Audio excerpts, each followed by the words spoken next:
So in this short video, I'm going to show you semantic scales in market research, MarkStrat simulation game version 7. Once you log into your MarkStrat simulation game, you will see this main page.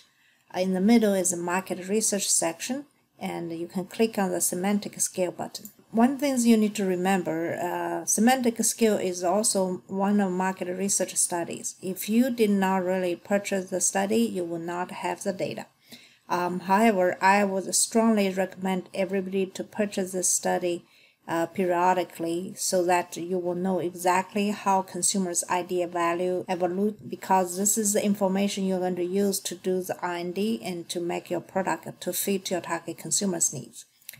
First of all, there are two options you can select at the top right corner, and one is a product, another one is a different period. You can choose either Sonai market or Voda market. So let's look at the Sonai market, and here's which period you are in. For the first period, you will not have any information. Therefore, you will not have any base to make a R&D project. So this company start purchasing information from period 2. So we can take a look what are the information available. So the semantic scale study provides data based on semantic differential questionnaire administered to 600 individuals. The first table is brand perceptions. Consumers are asked to rate each brand according to the way they perceive the brand on each characteristic. The scale they use is a 7-point semantic scale. When you do R&D, you need to convert the semantic scale to the actual number for each attribute of a product. So next one is a consumer's idea values.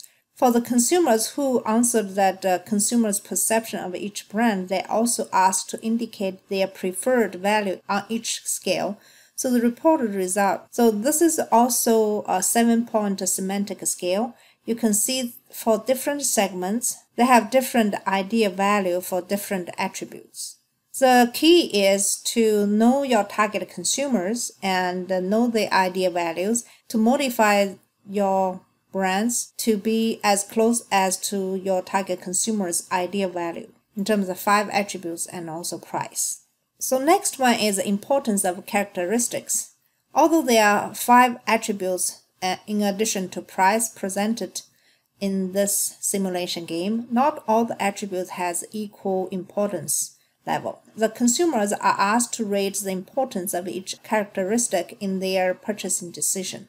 All the consumer segments differ on the exact importance rating attributed to the characteristics. They tend to agree on the ranking of the scale, the relative importance. So this is why only average value are reported on the chart below. So in this case, you can see that price is really important factor when they determine which product to buy. Next one is the processing power. And then you have display, design, battery, and features for period second. The next one is a brand map. The maps representing consumers' perceptions based on their semantic scale can be obtained from each pair of the attributes. The 5 maps are provided, which is they always use a pricing, that's also one of the physical attributes. This perceptual map probably is the most important tool you can use for the simulation game. In this perceptual map, you will see there are 5 segments idea value in this perceptual map along the 2 dimensions. You have shoppers, savers, explorers, professionals, and high earners. And also there are consumers' perceptions about different brands in this perceptual map. At this perceptual map, based on the number of features and price, you can see that none of those brands really close to shopper and savers' idea value.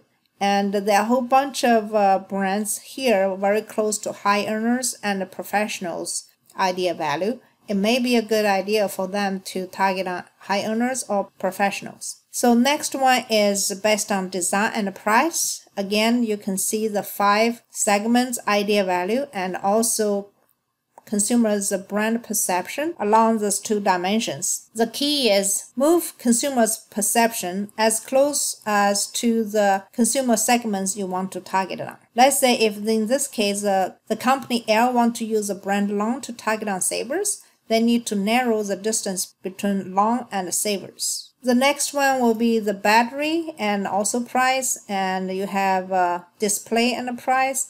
The last one is a processing power and the price. And using those brand maps, you will be able to do a better R&D and know exactly how you want to position your product to target on particular segments you choose. So next table is idea value evolution. One thing you need to remember that consumers' idea value change over time. Let's say for period 1, you purchase the study and you get a consumer's idea value, and you design the product to fit your target consumer's need. However, over time, your product will become obsolete if you do not continually modify your product to fit their needs, because your target consumer's idea value may change over time. The last, they actually give you the online tools additional chart.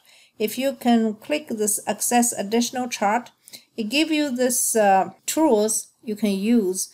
So this study also need to be purchased first of all, and so the period second seems like this company purchased this study. So here's the idea point evolution. It showed you how this each segments the idea value change over time along the features and price.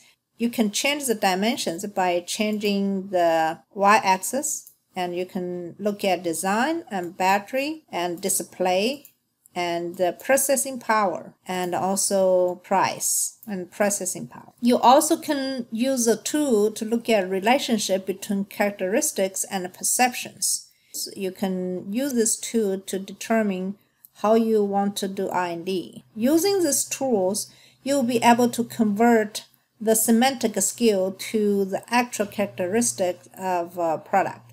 For example, here for the savers, the idea value is 2.407 based on 7-point semantic scale. Using the regression line, you will see they approximate the number for the processing power should be about 24 here.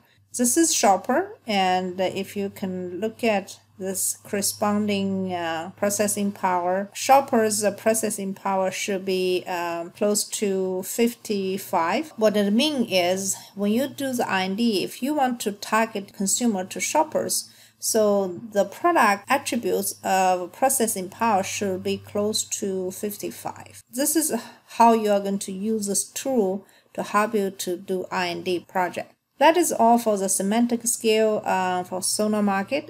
If you want to look at a VODA market, you can choose a VODA market here. So the information presented here will be similar to a Sonar market. The only difference is the characteristics of the VODA product is different from Sonar products.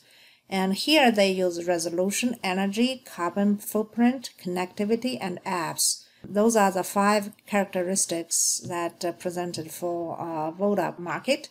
And meanwhile, the segments are different as well. So you have innovators, adopters, and followers.